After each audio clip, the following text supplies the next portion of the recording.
Hi, my name is Julie Case. I'm an assistant professor at Hofstra University and a speech language pathologist. I've had the privilege of knowing about Apraxia kids for about 15 years now, I think, or maybe a little less than that, maybe 12 years.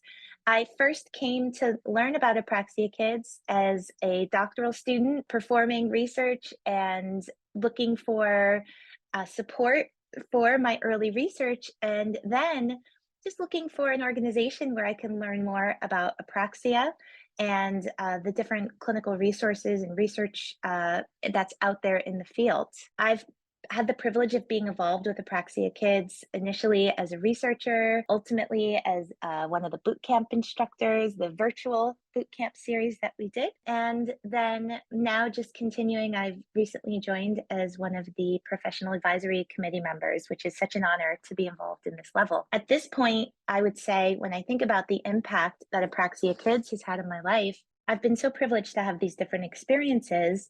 But when I think about the one biggest takeaway, I would have to say it's the community. As a early, doc student figuring this whole world out of clinical research and childhood apraxia of speech, it gave me these incredible opportunities to connect with people who taught me so much clinically and also research. But then as I've advanced through my career and my research and my clinical work, what I really feel is this community of people who care immensely, people who I can pick up a phone or grab an email and say, hey, I have a question about something. Can you help me answer this? Or a family I just worked with needs some help. Can you help me? And I really appreciate that having this organization of resources and people to turn to. I also individually have this amazing community of colleagues through this organization.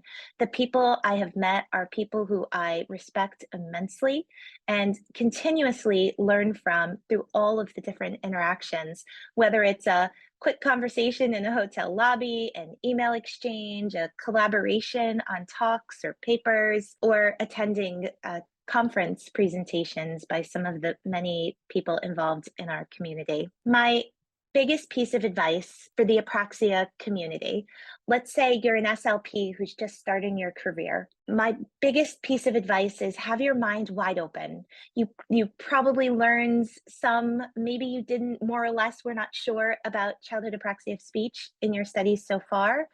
Keep learning. I've been doing this for some time and I'm constantly learning, and the more children I see, the more I learn. So keep learning. If you can, find a buddy to be your partner on this journey, because there is just so much to learn. If you've seen one child with apraxia, you've seen one child with apraxia. Use all of the available resources. Apraxia Kids has some phenomenal resources. Explore, learn, take your apraxia partner who's on this learning journey with you, and take a deep dive, learn together, and allow yourself to be open to change. Record yourself, watch yourself, have your partner watch yourself. That's one of my biggest tips. I probably sound a little bit like a broken record, but if you can watch yourself, evaluate yourself, have someone else watch you, it's a wonderful way to also continue growing on this journey and create this community. The community just is such a tremendous support professionally, personally, and ultimately for your clients and their families to have a group such as Apraxia Kids to turn to when they really need additional support on their own personal apraxia journeys. I don't have a personal connection to apraxia. However, having met and worked with so many families who have children with apraxia and individuals with apraxia, it gets personal really fast. You work so hard with these families, you fight with these families, you stand by their side as they go through some really challenging times. And to me, my work is personal. I love what I do. I love that I have a chance to do this work.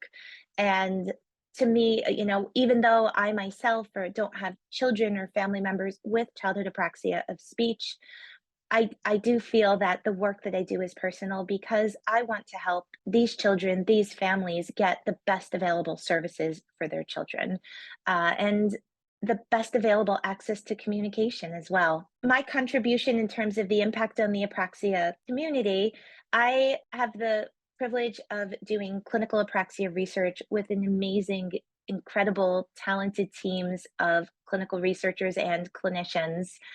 And my hope is that we can be contributing information that can help educate and develop our available resources for clinicians, for researchers, for families, so that there is information out there.